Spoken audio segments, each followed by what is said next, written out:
रामपुर नाम का गांव था। वहाँ रमेश और उसकी माँ और उसका पिताजी रहते थे। रमेश पढ़ाई पूरी करके कुछ ही दिन पहले ही अपना गांव आया था। रमेश की पढ़ाई पूरी हो जाने की खुशी में उसकी माँ राधा अपने पड़ोस के सहेलियों को बुलाकर लड्डू खिलाती है। तभी पड़ोसन कहती है, अरे राधा बहन, यह लड्डू किस खुशी में? कहीं लॉटरी लगी है क्या? कितने की लगी है लॉटरी? हमें भी तो बताओ। लॉटरी वॉटरी कुछ नहीं लगी है। कल मेरा बेटा रमेश शहर से पढ़ाई करके कल ही घर आया है और उसकी सरकारी नौकरी भी लग गई है, बस इसी खुशी में। अच्छा, लॉटरी की नहीं, नौकरी की लड्डू है। अब तो नौकरी भी लग गई है, तो रमेश की शादी का लड्डू कब खिला रही हो? राधा अपने सहेलियों के बात सुनकर कुछ समय तक तो कुछ नहीं कहती। बार बार अपने सहेलियों के पूछने पर कहती है, इस बारे में मैं तुम लोगों को अपनी बेटी से पूछकर बताती हूँ। राधा की इतना कहते ही राधा की सहेलियाँ वहाँ से चले जाते हैं। इधर राधा दौड़ते हुए शौचालय में जाती है और कुछ टाइम बीतने के बाद यह पीरियड भी ना किसी भी टाइम आ जाती है। पता नहीं ये 2-3 साल कब गुजरेगी, तब मुझे शांति मिलेगी। ऐसा कहकर राधा वहाँ से चली जाती है। कुछ दिन बीत जाने के बाद राधा अपने पति को रमेश की शादी की बात करती है। अपनी पत्नी की बात सुनकर कहता है, हाँ राधा, तुम सही कह रही हो। घर का सारा काम तुम्हें ही करना पड़ता है। घर में तुम अकेली हो जाती हो, हाथ बटाने वाला भी घर में कोई नहीं है। घर में एक अच्छी सी बहू आ जाए तो तुम्हें भी काम से छुटकारा मिल जाएगा। आने दो रमेश को, मैं उनसे शादी की बात करता हूँ। तभी कुछ टाइम बाद रमेश काम पे जाने के लिए घर से निकल ही रहा था।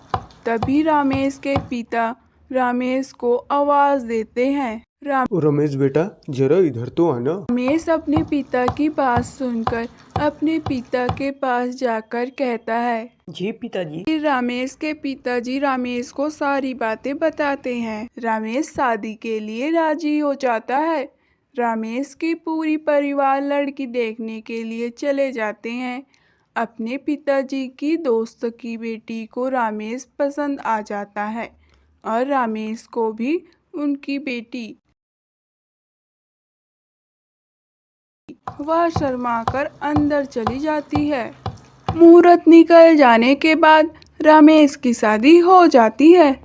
शादी के कुछ महीने बीत जाने के बाद रमेश रोज की तरह अपना ऑफिस चला जाता है और रमेश के पिताजी खेतों का काम करने। तभी रेशमा किचन की ओर जाती है।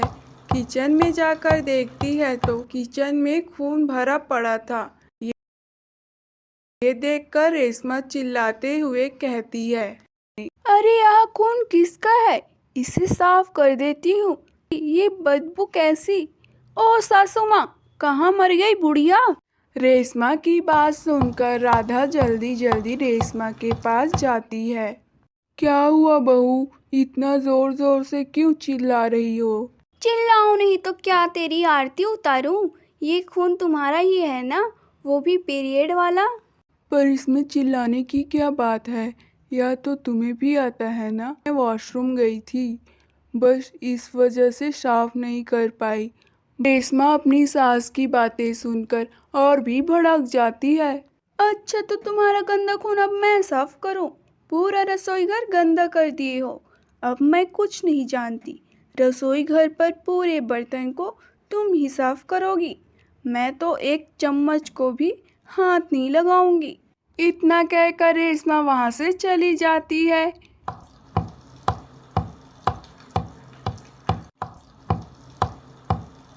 रेशमा की बातें सुनकर राधा पूरे घर और बर्तन को साफ करती है। अगले दिन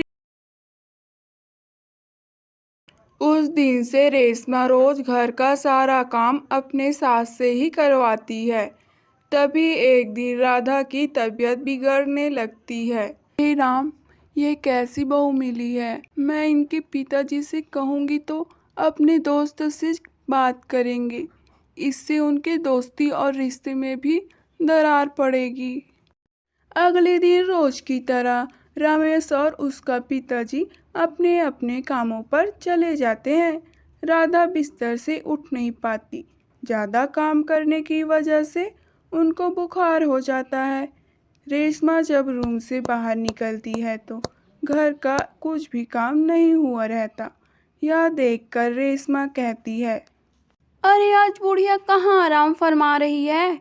माँ जी, माँ जी। रेशमा की जोर जोर से आवाज को सुन राधा अपने रूम से निकलती है। क्या हुआ बहू, आज इतना क्यों चिल्ला रही हो? यह बर्तन कौन साफ करेगा, तेरा बेटा या तेरा पति?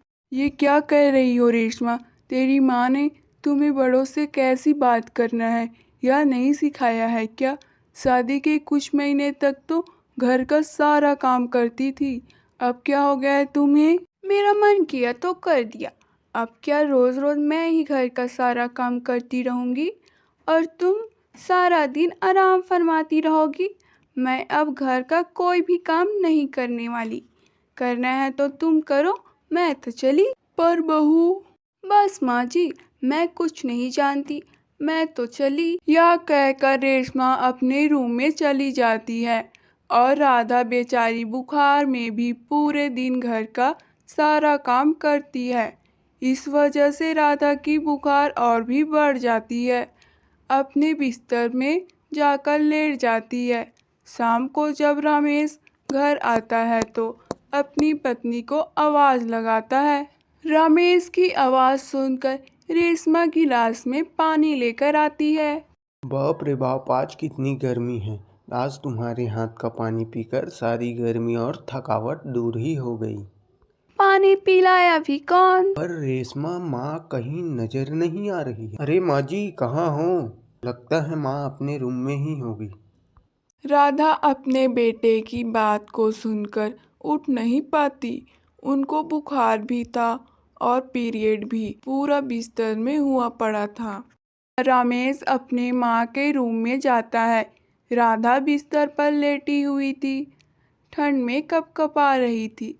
ये देखकर रमेश कहता है, क्या हुआ माँ, आज बिस्तर में लेटी हुई हो?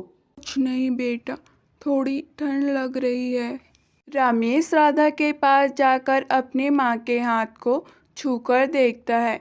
राधा की हाथ आग की तरह जल रही थी और उसका शरीर भी पूरा गर्म था।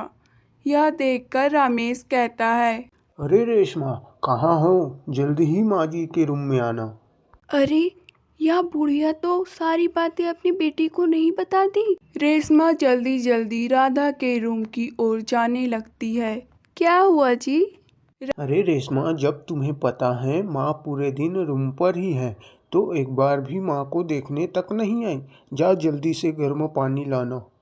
रमेश रेशमा को शादी के बाद पहली बार ऐसे चिल्लाकर बोलता है। रेशमा डरते हुए किचन की तरफ चली जाती है। इधर रमेश डॉक्टर को फ़ोन कर देता है और कुछ टाइम में रमेश के पिताजी और डॉक्टर वहां आ जाते हैं। राधा बुखार के मारे कुछ नहीं बोल रही थी। डॉक्टर राधा को चेक करके दवाई देता है और रमेश को अकेले में बुलाकर कहता है, रमेश बेटा, अपनी माँ को इतना काम मत करवाया करो। जब राधा की उम्र हो गई है तो क्यों घर का सारा काम उन्हें ही करवाते हो? घर में तो तेरी बीवी है ना बेटा। चलो मैं चलता हूँ, अपनी माँ का ख्याल रखना। इतना कहकर डॉक्टर वहां से चला जाता है। डॉक्टर के जाने के बाद रमेश कहता है, मतलब पूरे दिन घर का सारा काम माँ करती हैं और ये रेशमा पूरे दिन आराम ही करती हैं। मैं और पिताजी जब शाम को घर आते हैं तो ये रेशमा काम करने का नाटक करती हैं। तभी रमेश घर का सीसीटीवी कैमरा चेक करता है।